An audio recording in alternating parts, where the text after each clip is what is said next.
Welcome to Speaking of Sasquatch, a monthly webcast. In this issue, we welcome a new contributor and also adopt a slightly different format. In the interest of faithfully communicating the intention of Sasquatch, and when we use that noun, we are generally referring to the social collective, although we do at times refer to an individual, it has been our policy to present verbatim transcripts without editing. This is why the channel, Kathleen Odom, reads from a printed page. The simple but subtle syntax and vocabulary of these transcripts, we believe, result from the Sasquatch intention to express nonverbal concepts superposed on the channel's language facility. As they described it on March 7, 2012, we do not know the words until we get there with Yashina. We have ideas that are working in our hearts. The words come when we are with Yashina, and she blends together with us. Yashina is their name for Kathleen. The communication is further facilitated by the strong bond of mutual respect and love among them. Though the transcripts are sometimes lengthy and to a degree repetitious, we intend, with rare exception, to continue presenting their words unedited. We will, however, now provide a timecode index at the beginning of the webcast to help the viewer easily to navigate between segments. We welcome to this episode Nadine Levie, an acupuncturist and herbalist with an active practice in her community. Having lived abroad extensively, she is currently part of a multi-generational farm in Oregon. She holds master's degrees in Chinese history from Cornell and the University of Washington. Molly Hart Lebherz returns with her series, The Chandler Chronicles, which amplifies the experiences of Lori and Dustin Chandler first documented in their book, Visitors in the Twilight. In the current installment, Molly presents several anecdotes ranging from the routine, an oil change, to the extraordinary, a healing. Finally, our principal contributor, Kathleen Odom, returns with a continuation of her questioning on the themes of heart, light, energy, and glowing. The responses she receives help us better to understand why the Sasquatch continually place such a high emphasis on these concepts.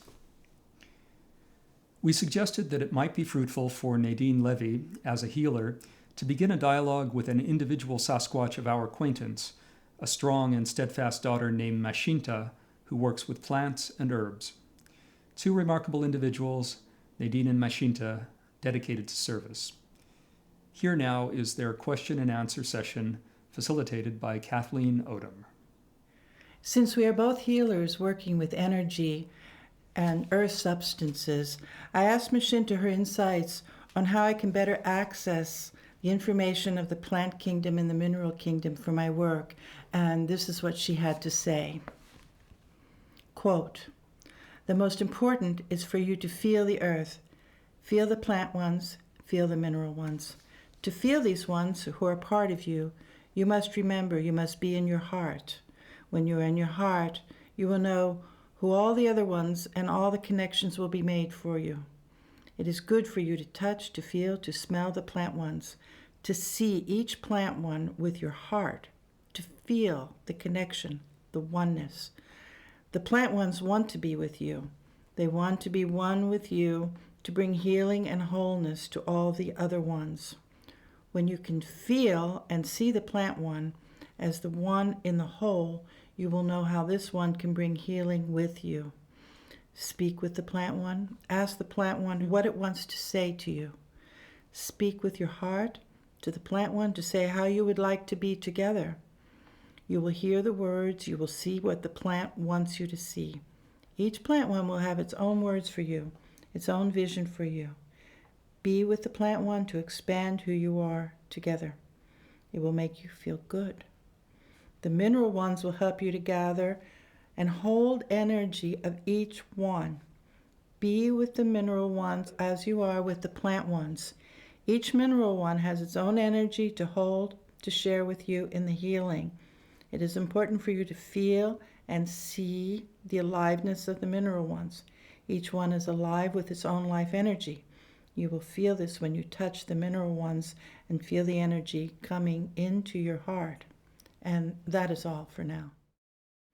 I then asked Mashinta how I can better focus these energies that come to bear on healings, and this is what she had to share with me. When the focus is from your heart, The healing is best. Focusing with your heart makes the healing connection. When you want to be in your head, return to your heart, and what you know in your mind will come through your heart to make the healing.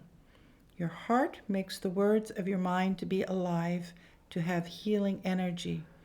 When you're in your heart for the healing, other words will come to you, other ideas will come to you, and you will know.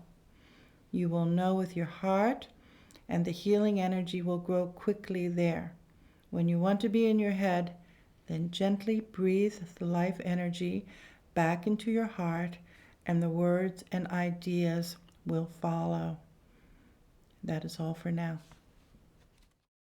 I wanted to ask Mashinta about the healer working from different vibrations and different dimensional levels to bring physiological changes, and this is what she had to say. You are speaking of the concentration of energy. The energy must be pure and concentrated.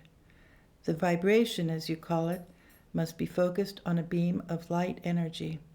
For the vibration to be focused, it must be pure, no shadow. When the vibration is pure and focused, it can then go to the place of which you speak for physical healing to occur. This is where the best healing can happen for the hairless human. It is how it happens for our people also. We can do it very quickly. You will learn to do it quickly also. You must concentrate the pure energy in your heart, and then you can use the beam of light energy to bring healing to the one you put in focus. The beam of light energy can be quicker and stronger when it is in these other places of which you speak. Dimensions, as you would say. When you're working in the place most familiar to you, the light energy of the beam of healing can be slowed down and distracted. There is much to tell you about this at a later time. Now it is important for you to gather light energy into your heart. That's all I have to say for this. I then wanted to learn of methods which would help better access dimensions and vibrational levels which the Sasquatch people easily travel. And these are Mashinta's words for me. The method of accessing the place of which you speak is what we say to you each time. It begins in your heart. There is no other place, really. Your people have separated themselves many ages ago, and now they only know places of separation, the place that is not in their heart. Many are now seeing and learning to be that in the heart is the only one place. When you breathe in the light energy in your heart, feel it in your heart, it'll be easy for you to access places of which you speak. When you be in your heart, the vibrational levels, as you call it, are much finer and faster than the place you know, the separate place. The plants, the minerals, the trees, the animals, the water will help you to see the light energy for your heart. All you need to do is to ask the light energy to come to your heart on your breath, and then you can go to finer place that you want to go. When you be wholly the light energy in your heart, then the light energy will take you to these places. It's very easy. It's very fast.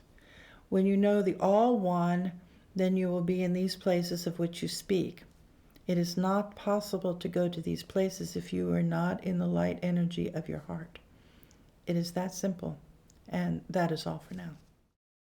I am concerned about the toxicities of the world in which we now live, and so I asked Mashinta and Sasquatch ways in which they and other beings on this planet neutralize the effects of these toxicities, and this is what they had to say. The toxins are part of the shadow, as you call it. The shadow is how you would say less light. The toxins can make a big shadow.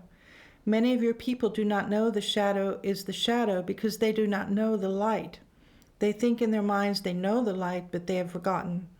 Their minds and the limits of their minds have caused them to forget. Our people want to help your people make the shadow disappear. The way to make the shadow disappear is to increase the light. It's that simple. The way to increase the light can come from choosing to be in your hearts. When you be the light energy in your hearts and you focus the light energy to the toxins, they will disappear. There are many, including our people, who want to help your people do this. The beam of light energy from your heart to the shadow disappears, the shadow as you call it. There's no other way to neutralize, as you would say, the toxins. Chanting, singing on the beam of light, toning, resonance with the light beam. If your people do not choose to bring the light, be the light, focus the light on the toxins will soon take over. Our people are bringing light energy to the toxins, but we cannot do it without your people helping. And that's all for now. Shifting gears, we now present the Chandler Chronicles, based on dispatches from Lori and Dustin Chandler, as conveyed to their friend Molly Hart Lebherz. Molly's work has encompassed a close relationship both with animals, as trainer and veterinary technician, and humans, as mediator in the court system and participant in the global movement Beyond War. She collaborated with Dr. Jonas Salk in creating a childhood education program called Earth Before Us, which is commemorated by the photograph that you see above her. Hi, in this portion of the Chandler Chronicles, I'd like to focus on Dustin Chandler, or Dusty Chandler, and his experiences. At 8 or 9 years of age, Dusty had an encounter involving the Sasquatch at the home of his older sister in Alabama. He describes this episode in great detail in their book. Dusty is also part Native American, and Lori has mentioned on many occasions that it seems to be that the Foots, as she calls them, are particularly interested in Dusty and in interacting with him.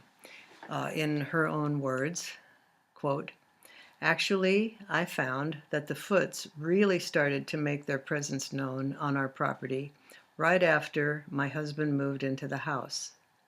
I think he was some kind of trigger to the majority of their activity," close quote.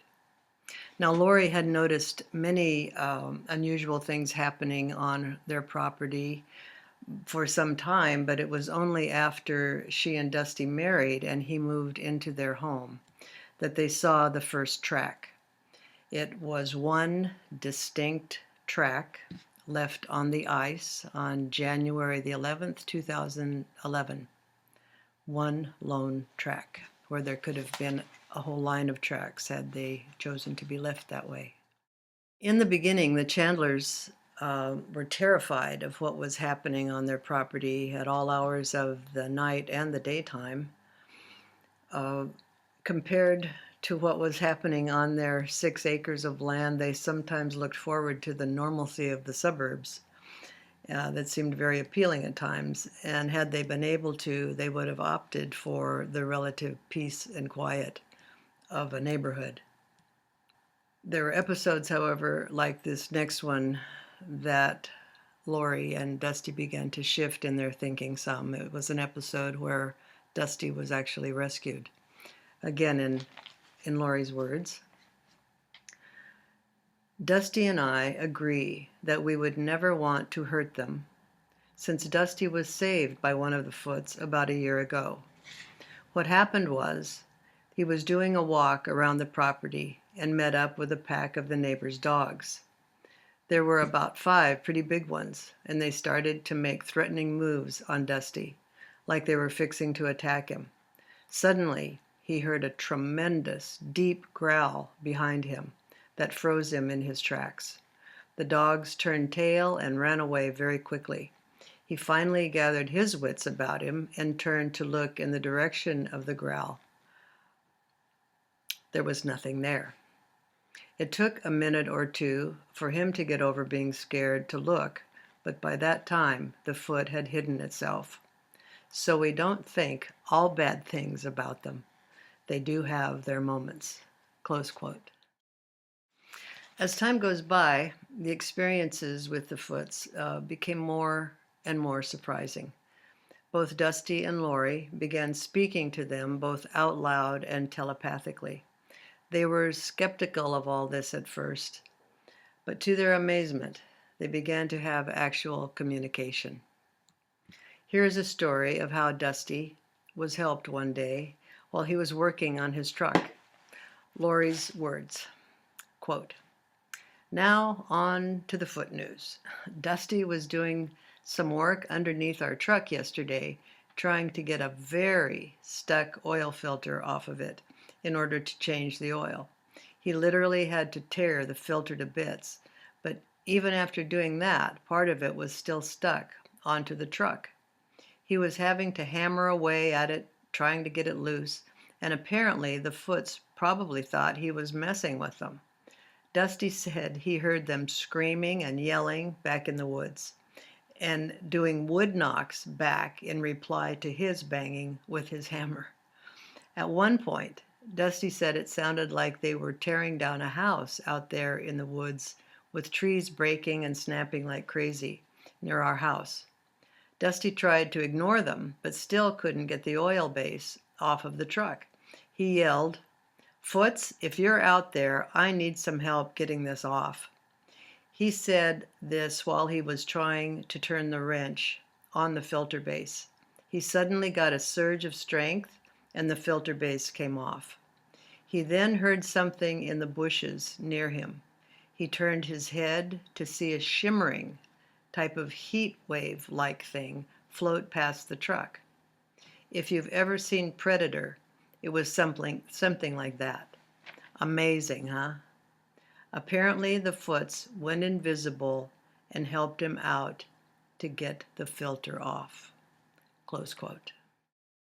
The Chandlers have always been very forthright in recording and reporting what is happening with them, their encounters with the extraordinary. Many researchers have experienced high strangeness when dealing with the Sasquatch people, and this next story demonstrates a bit of that reality. In early 2013, Dusty had a bad fall. The injuries he suffered were extremely painful. After he came home from the hospital and the doctors had done all they could, Dusty received help from another source. In Lori's words, quote, "Last night, Dusty was experiencing some severe pain from his bruises, and he could barely sleep from the pain. He was lying on his side towards me when all of a sudden he started to smell a terrible skunky scent nearby. It permeated the whole room. Then everything seemed to kind of close in upon itself, hard to explain, but he said it was like time stood still and the whole atmosphere of the room changed. He said he tried to wake me up, but could not. He reached out to touch me, but his hand went right through me. Then he heard a deep voice say, 'I am Owanis Puahu,' and Dusty saw a huge, black, shadowy hand come through the bedroom wall and grip his injured backside. Suddenly, all the pain went away, and he felt his blood sugar drop as well. The hand silently withdrew back into the wall, and the room became normal again. Dusty was totally awake when all of this happened also, but he said it seemed like a dreamlike state as well. Later, I woke up and asked him why he was sitting up with the light on in the bedroom, and only then did I hear what had happened. The big guys never cease to amaze us. Owanis Puahu was obviously a shaman and healer of the Foot people. Dusty is still feeling some discomfort in his hip and back, but nothing to the degree it was before the shaman Foot came to visit. Wow, I still can't believe all this is actually happening." End quote. We note the matter-of-fact and colloquial manner in which Lori describes some rather amazing experiences. Keep in mind that these dispatches originated as correspondence between friends, and we thank Lori and Dustin for allowing Molly to share them with us. Finally, we turn to Kathleen Odom, a trance medium and shamanic practitioner with a long-standing practice in Southern Oregon. A graduate of the University of California at Berkeley, she is native of California's Mount Lassen region, where as a child she began her long walk with Sasquatch. She has completed advanced work with the Foundation for Shamanic Studies and with Penelope Smith, a pioneer in the field of interspecies communication. The Sasquatch spoke briefly in closing of our previous episode 2 about the concept of heart, light, energy, light bodies. So as a preface to an extended sharing here now, let me recall briefly what they said on this for the last episode. Quote, "There is only light. The energy, as you call it, is the light. There is no dark. There is only less light. A light body, as you call it, is the concentration of light to the fullest. The light is the recognition of, the being of, the All-One. To be in the light, your people must breathe the light into their bodies as they know them. They must see the light coming in as they are breathing. They must fill their hearts with the light. They will then begin the glowing from the inside to the outside. They will now know, now remember, they are the All-One with all the other All-Ones," unquote. I wanted now to hear their further insights and guidance about how our people can incorporate these concepts into the process of our both physical and spiritual evolution and into an expanded and deepened connection with the Sasquatch people. These are their words. Quote, "There is much to say with many words. The heart is the center. You are remembering the heart is who you are. It is who we are. Many of your people have forgotten the heart. They believe to say, 'I love you' is what is the heart. The light comes to the heart, and then the heart makes the connection to the All-One on the beam of light. The connection, the remembrance, cannot be made without the heart. The energy is the light of the All-One. The energy can be more light. The energy can be less light. More or less depends on what choice is made by each of your people. The light body is the most concentration of light. When the light shines, it is the most energy. The energy can be thin, as you would say, and it is not shining then. There is what you would call static when the light is thin and not shining. It is weak. When the light energy is focused and gathered on a beam from the heart, it is thicker, stronger. It is then shining. The light comes to the heart from the All-One. The heart is the All-One, the light energy of the All-One. Your people have forgotten, have separated from their heart the light energy of the All-One. Many can now only see, can only be in what you call the dark because they have forgotten their way. Many are now remembering the light energy, now being the light energy in their heart.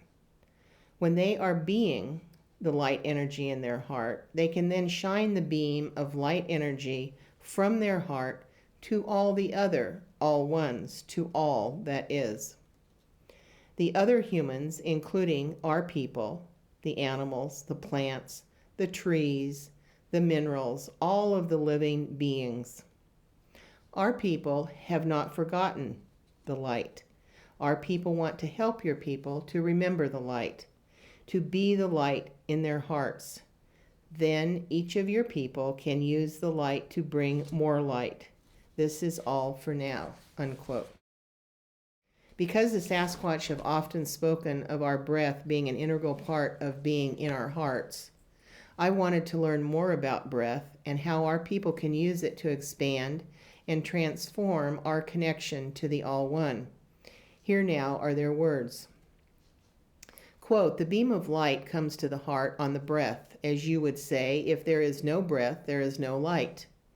The light travels, as you would say, on the breath.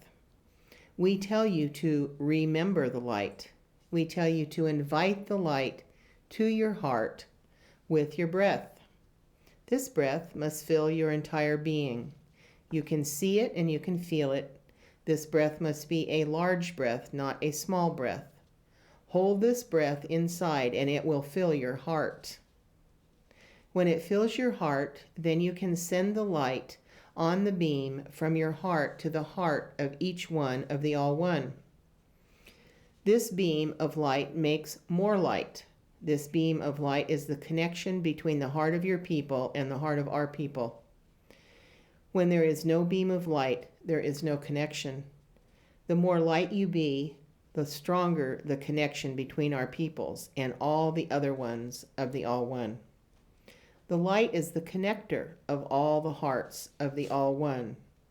If your people choose not to be the light, not to shine the beam of light from their heart, then they will be separate, in the dark, as you call it. The light comes to your heart on your breath. When your people are fast, they cannot breathe in the light to their heart. Your people must have the intention, the focus, as you call it, must make the choice to bring the light to their heart. The breath makes the intention strong. The intention makes the light strong. The intention, the focus, makes the light to beam into your people's hearts. The intention, the focus, sends the beam of light from your hearts to the hearts of all the others of the All One. That is all for now." Unquote.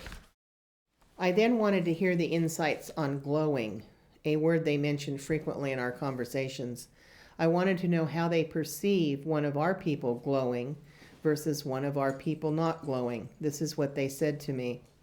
Quote, "We will tell you that glowing is the intensification, the concentration, as you would say, of the light energy. For the glowing to happen, your people must use their intention, their breath, to focus the light energy so that every cell of their being shines. The shining, the glowing, is the many beams of concentrated light energy coming from within the being of one of your people. Our people can see, can feel the glowing of one of your people. It is an instant connection for our people to your people. It is the strongest connection. All of the other ones of the All One have glowing. They did not separate themselves. We will speak more of glowing later." Unquote. And that's it for this episode of Speaking of Sasquatch. Thank you for joining us. We welcome your comments on the webcast. We also offer a special thanks to Dee Odom and Nadine Levie for providing some very inspiring drumming for our closing credits. See you next month.